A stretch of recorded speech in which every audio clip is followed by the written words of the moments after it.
potential fight out there. Well, when Fluffy walks in the room, how do you do anything but size his fat ass? All right. Let's get back to, thank you for handling that situation for Tone earlier. Yeah. Buddy, we hope you stay, by the way. Tone has the rest of his question for you. No, I just wonder, why do you think you're so misunderstood? Because I'm sitting down here, I understand everything you're saying. I know you didn't do anything wrong. Why these marks think you did so many things wrong? You've been in the business since you're 14. You should know. Why do you think these people are so against what you did? You see, it goes back to who created the island of relevancy. I really don't give a damn about their irrelevant opinions.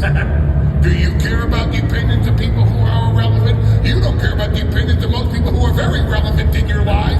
You don't care about the opinions of the people who pay you. They sit there and they go, hey, Mr. Macafee, don't talk about China Trump on the air today. And you go, I talk about anything I want. I'm Pat McAfee. Watch me swing my schlong all over the place. And you go, Macafee, don't talk about the podcast on the air. What do? I'm King Schlong. Watch me talk McAfee. Right? This is on you. This is about you. I mean, accurate stuff. Right? Accurate stuff. Hey, last night when the roast was over and you and I were out back and you're going,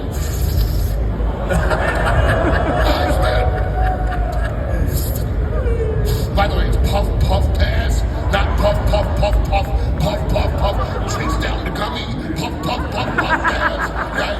And you go, wise man, you know Stephen A. Smith really sucks, right?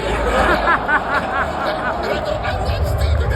The man called me the GOAT. The man, Stephen A. Smith, is on the air saying that there's one person in the universe that I, Stephen A. Smith, at $70 billion a year want to be, is the wise man Paul Heyman, and you sit there and you go, these ESPN bastards give me the same money as him, or they can. No, that's not true. None of that's true. With that being said, there was a lot of weed being smoked last night. And I had a great time. With that big, Stephen A., I'm a big fan. You know that. Go get all the money. All the money you get. But I think you were more prepared for that roast than anybody else. And Miz goes up, Tony goes up first. That's his thing. Good, by the way. I had a good reaction. Well, sits down. Miz goes second. Miz has been preparing. Oh, yeah. For a long time. I don't know. Miz had 100 jokes. Started doing stand-up, right? Yeah, he literally was trying his best, started rolling through it. Did not go great. It did go good. I'm sorry, Miz. There's a couple moments where I go up immediately after, did not know what I signed up for. I'm just going to go sit down there. Fluffy goes. Braun Strowman comes out, takes his shirt off, goes bananas. I mean, the whole thing. Jeff Dye comes out. Jeff Dye, I believe, does this on regular basis. Then Paul Heyman comes out. And there's just a different, the cadence of how everything was going was one way. And I'm kind of bopping through the clouds as this is going, like, oh, okay, funny. All right, I'm dead tired. This is good. You came out there, and I mean, you took out just a full-on Rollins flamethrower. Yeah, they was. It was a Rollins flamethrower through the whole thing. You need to do that more often, I think, personally. I think they should be hiring you to do that. I think you and Tony should team up out there. You don't do a lot outside the wrestling world. This has just been your life, strictly full-time. All the shows you're not on air, I don't want to give away too much here, you're there, okay? This has been your entire being. Why has there never been a trip outside of the business? Will there ever be a trip outside the business? And is this this is what, forever, obviously. This is the pace you're going to be able to keep going, you think? This industry keeps me very vibrant, and I love every moment of it, and I cherish every moment of it. This industry pays me very well, so doing projects on the outside, most of these projects can't afford me. We gotta look at.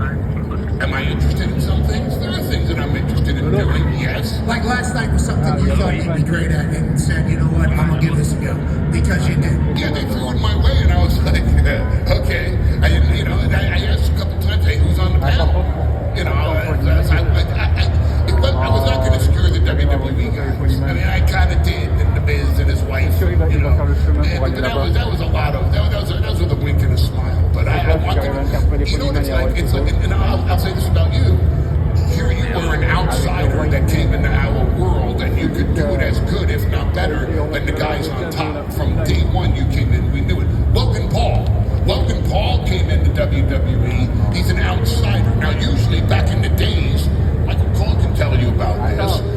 in days when an outsider, even a top football player would come in and go, "I want to be a wrestler."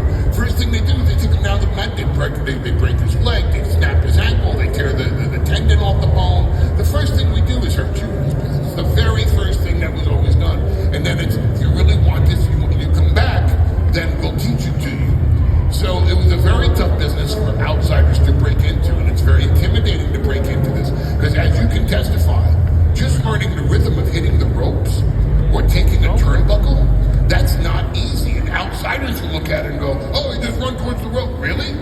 Take an outsider, put them in a ring, say hit the ropes or take a turnbuckle. And they will realize very fast how complicated this industry truly is to do, present, and to perform.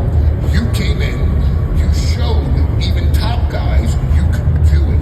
And there was a lot of resentment against you at first for that, because you could do it better than the very top guys instantly, instead of guys who trained for 5 years. So could Logan Paul. So they came to me and they said, "Would you do the roast to WrestleMania?" And I said, "You know what? I'm going to go on their stage. I'm going to steal their show. I'm going to do their shtick. And I'm going to do it a lot better than they can ever do." True story. Now, if they asked me to enter a juggling contest with Penn and Teller or something, I wouldn't do it, because I can't juggle better than Penn and Teller. If they asked me to do a tap dance contest, I wish I could tap dance, but I can't, so I wouldn't do it. But on this, with a microphone in my hand, against anybody, let's fucking go. Yeah! I did not know you were going to be a part of it. Okay, I did not have enough information. I realized that quickly when I got there. Okay, I was like, I am ill-prepared for whatever is about to take place. 10 o'clock local to very, very late night. When I heard you were there, you should have seen the excitement. It was like I was a 12-year-old. I was in bed, basically. And then all of a sudden I hear Paul Heyman's going to be here. I'm like, fuck it, yes. Had to make the rounds. Everybody had like a crew with them. Did you see everybody's crew? Yes. Everybody had a massive crew with them. So it was like nice to like, "Hey, good to see you, good to see you, good to see you." Is there catering here? I am starving. No, there's a couple, there's drinks over here. Well, there's a difference between hunger and munchies. I'm kind of floating between both of them on a 24-hour period of that whole thing. But as soon as I heard you were there, I was jacked. And I would argue you, microphone, any setting, winner forever. I hope that does extend to some other stuff. Ty has another question for you, Wise Man. I do, Wise Man. Just curious. We were talking about being in the stadium and all that kind of stuff. Does it ever surprise you? I mean, obviously, a lifer, like how this shit just gets bigger. But like, it was almost hard to kind of pay attention to everything going on, because you just get so intoxicated being inside the stadium. What'd you think coming down the ramp and everything? I mean, is it kind of just another day, or do you actually get to kind of take everything and be like, "Holy shit, this is fucking incredible"? All the above except for the first part, which is not being surprised about it. It's never just another day. Today is the day. Today is the day to steal the show. Today is the day to have the best performance of our career. Tomorrow we have to be better than today. The day after tomorrow we have to be better than tomorrow will be. If I can look back on our body of work 9 weeks ago, 10 weeks ago, and I like what I'm watching, I haven't grown as a performer. I haven't grown as a presenter. I haven't grown as a talent. I haven't grown as someone who takes a look at the industry and tries to move it forward. And if you're not growing, then you're dying and you fall into the past and someone passes right by you. So I take a very progressive approach to it. I also cherish every moment, because every moment can be your last. The first WrestleMania that I was in someone's corner, coincidentally, was 2013 at MetLife Stadium, right over the bridge from New York from my house. And the first person I went out to the ring with that night was CM Punk against The Undertaker. Oh, yeah? First person. I also managed Brock Lesnar against Triple H. But the first time I was in someone's corner at WrestleMania was with CM Punk. And I told my kids that night who came to the show, if CM Punk and Brock come out to the ring alone, I didn't die in the back, I didn't have a heart attack or stroke or collapse. They bench me.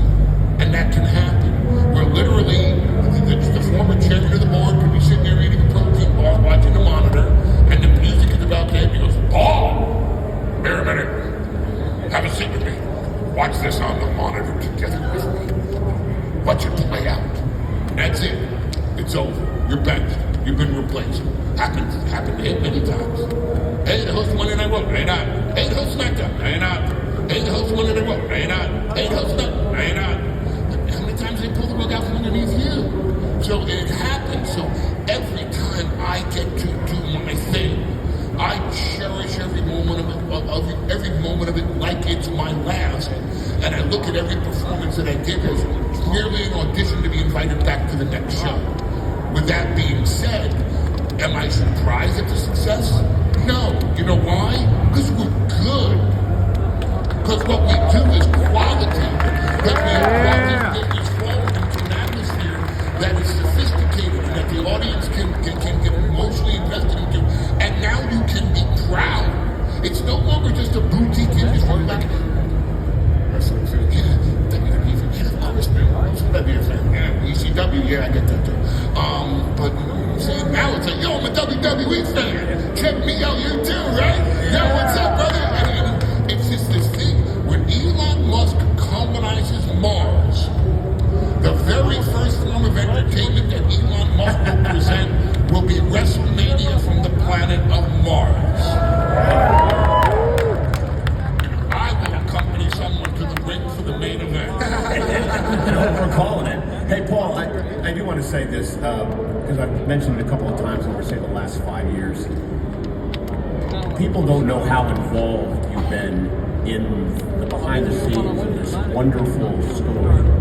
It started with the bloodline and now it's turned into where we are today. I have said that you deserve an Emmy for what you have done. You know, our business will never probably get that recognition. Maybe it will since we're changing, but seeing you write this, work with the talent involved, and how you've extended this story for as long as you have is absolutely incredible. At the top of the game, main event every single time. I concur with your assessment. I figured you would. I thank you for your kind words, and I concur with your assessment. I challenge the Emmy Awards to finally open their eyes and understand exactly what's going on in front of them. I mean, you know, it's not like we're bicycling tapes anymore in syndication. We're on Netflix. We're being covered by ESPN. What?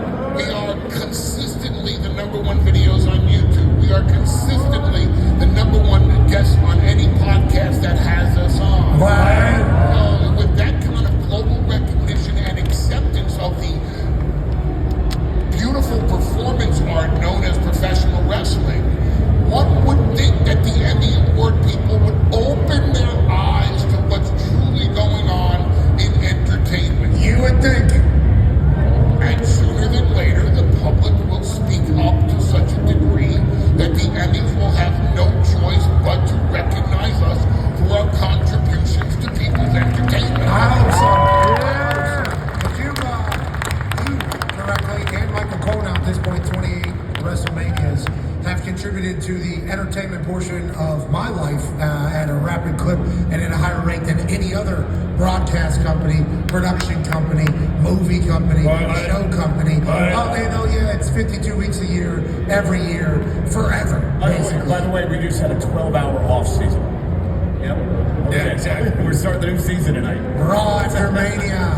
Paul Heyman will explain why he took his right forearm to 2 different sets of sex on Saturday night. Connor has a question for you, Paul. Yeah, Wiseman, do you think, to everything you just said, the new WWE Unreal show with the behind the scenes of the writing and the creative and how much goes into it will help that case? Because it feels like, you know, maybe there isn't as much public knowledge about the creative and how it is 365. But documentaries sometimes, you know, we've seen it with F1, they kind of bring a new light, a new angle to something, and it gives it a lot more pop. Do you think that's going to happen with the creative after the WWE Unreal series comes out? Yes. Good answer. Do you hate it or no? No. I accept it. I watched the Unreal trailer, and I do not believe I am considered an old school guy by any parts. Do not want to act like that is the case. But as a person who operates with our show as a work. Yeah. We think everything is, what it is, real, brother. We think, this isn't a work, it is a shoot, but we think and treat it as a work all the time. And I think there is now a chance that, I don't know how I feel. Obviously, I can't wait to watch it. NFL Films involved, Omaha's involved, WWE's involved, Netflix is involved. It's going to be great. I don't know how much I love, I don't have to love it. It's not for me to love. I'm a very, very old school guy. The oldest of I mean, I go back to a theory of heels settle in the heat, babyface blows the comeback. It's that simple of an equation. That the good guy is the good guy because heroism will prevail, and the bad guy is the bad guy because on any given day he is unable to beat the good guy and therefore must cheat to do so. I mean, these are the fundamentals and the rudimentary thoughts of my mindset towards the industry. But I'm also very accepting of where the industry has gone and will go, and the culture and society's culture that pushes it forward. I like walking through the curtain and there's a camera right in my face documenting how I come out of the character that you see on TV. No, I don't like it. Am I going to fight against it? No, I'm not going to fight against it because those cameras are going to be there whether I like it or not. So I'm accepting of the fact that this is the change in the industry, and I better figure out how now to capitalize on that, how to expand from it, and how to be a part of it, or it's going to leave me behind. That's about being relevant. So if they do WWE Unreal, and every time that they say, we're going to mic you up for this meeting, oh no, you're not going to microphone on me, not put a camera on me when I'm talking creative behind the scenes, well then I won't be on WWE Unreal, and it's going to move on without me. So it's there. That train is leaving the station. You can go with the train into the future of this industry, or you can stay behind like these old timers and then go, back in my day, this is not how we did it. It ain't your day anymore. It ain't your day because you refuse to go into the future with the industry that is moving at a rapid pace that way. It'd be like someone going to Steve Jobs and saying, hey, we're gonna whip Kodak's ass by building a better camera inside the phone, with all the music inside of the phone. Everybody's life is gonna be right there inside the phone. He goes, no. Music, you need a record player. Camera, you gotta go to Photomat to have it developed. Baloney. The future was there. He went with it. Everybody else had to catch up. So anytime you see the future playing out in front of you, it's not for you to like. It's not even for you to have respect for. It's for you to have an understanding of it and then master that understanding, or the world goes on without you. Got it. And I think it'll bring more fans too, and respect to the entire business. And that's massive respect for the way you. What would your life have been if your dad, who I know is a big time forward thinker, no? Tim Macafee. You don't think your father's a forward thinker? I see how much support he has given you in all your endeavors. If your dad said to you, Pat, what are you doing? Podcast? What's a podcast? You can't do a podcast, Pat. No, Pat, traditional media. You need to go on CBS or NBC or ABC. Tim Macafee. Sounds like Tim. Yeah. Tim Macafee was putting together a gazebo. Okay. Then if you're going to rebel against your stupid father, then tell me. Tim is not the biggest brainiac when it comes to tech, but I say, Dad, I'm doing a podcast. He goes, I don't know what the fuck that is, but good luck out there.